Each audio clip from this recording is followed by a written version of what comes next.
من عظم صغار المصائب ابتلاہ اللہ بکبارہا، چھوٹی سی مصیبت آ جائے جو بندہ وابیلا شروع کر دے، مصیبت آ گئی، چھوٹی سی بیماری آئے تو شور کرے، چھوٹی سی مصیبت آئے تو شور کرے، اللہ اس کو پھر بڑی مصیبت میں مبتلا کر دیتا۔ جہاں ضرورت نہیں ہے وہاں اظہار کی کیا ضرورت؟ بیماری ہے تو ڈاکٹر کو بتاؤ، بندے کو بتانے کا کیا فائدہ؟ ہمارے ایک دوست ہیں کہ وہ کہتے ہیں کہ پہلے اگر کسی سے پوچھتے تھے نا کہ کیا حال ہے تو وہ کہتا تھا شکر ہے، اور آج کسی سے پوچھے تو وہ کہتا ہے شوگر ہے۔ یعنی اللہ تعالیٰ جل شانہ نے اگر تمہیں کسی ابتلا میں مبتلا کر دیا ہے تو اس کا شور، اس کا واویلا نہ کرو۔ جو چھوٹی مصیبت پر واویلا کرے گا اللہ پھر اس کو بڑی مصیبت میں مبتلا کر دے گا۔ حضرت مولا کائنات کا ایک اور حکمت آمیز جملہ سماعت کیجیے۔ آپ فرماتے ہیں زندگی گزارنے کا گر اور طریقہ، فرماتے ہیں عظم الخالق اندکا یصغر المخلوق فی عینک، اگر تیری نظر میں خالق بڑا ہوگا تو پھر مخلوق چھوٹی ہو جائے گی۔ اگر اللہ کی عظمت کا تجھے لحاظ ہے کہ وہ بہت عظیم ہے تو پھر مخلوق کی پرواہ نہیں ہوگی۔ حضرت مولا کائنات رضی اللہ تعالیٰ عنہ فرماتے ہیں کہ ایک باندی کے ہاتھ کے اندر خنزیر کی انتڑیاں ہوں، میں دنیا کو اتنی نظر سے بھی نہیں دیکھتا۔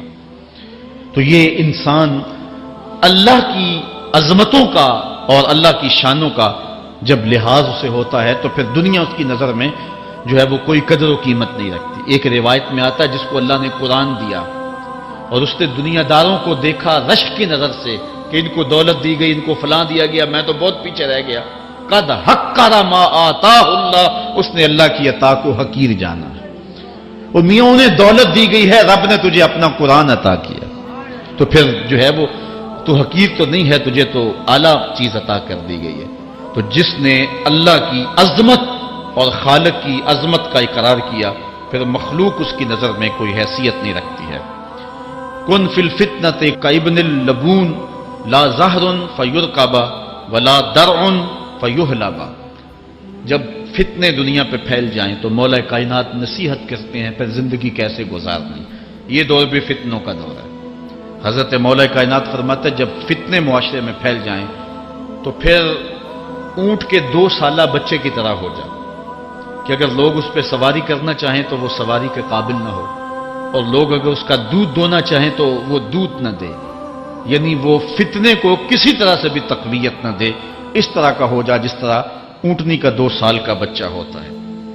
حضرت مولا کائنات فرماتے ہیں من حاسب نفسہ رابحا ومن غفل عنہا خاسرا ومن خاف آمنا ومن اعتبر ابصر ومن ابصر فہم ومن فہم عالم، فرماتے ہیں کہ جس نے اپنے نفس کا محاسبہ کیا اس نے نجات پا لی، اور جو اپنے نفس کے محاسبے سے غافل رہ گیا اس نے خسارے کا سودا کیا۔ جو اللہ سے ڈرا وہ امن پا گیا، اور جس نے زندگی سے عبرت حاصل کی اس کی آنکھوں میں روشنی آ گئی، بصیرت کا اسے نور مل گیا، اور جسے بصیرت کا نور مل گیا وہ فہم و فراست کی دولت سے مالا مال ہو گیا۔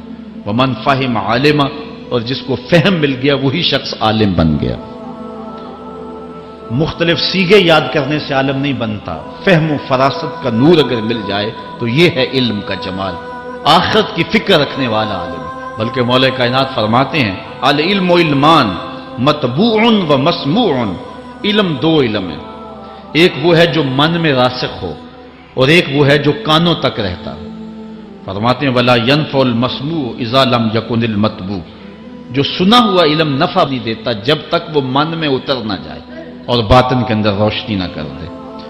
حضرت مولا کائنات کی ایک اور نصیحت ذرا غور سے سنیے، فرمایا تمہارے سامنے نیکوکار اور بدکار برابر نہ ہو، کہ نیک بھی جو ہے وہ اسی انداز میں ہو اور برا بھی، اس کا سلوک بھی تمہارا ایک جیسا ہی ہو۔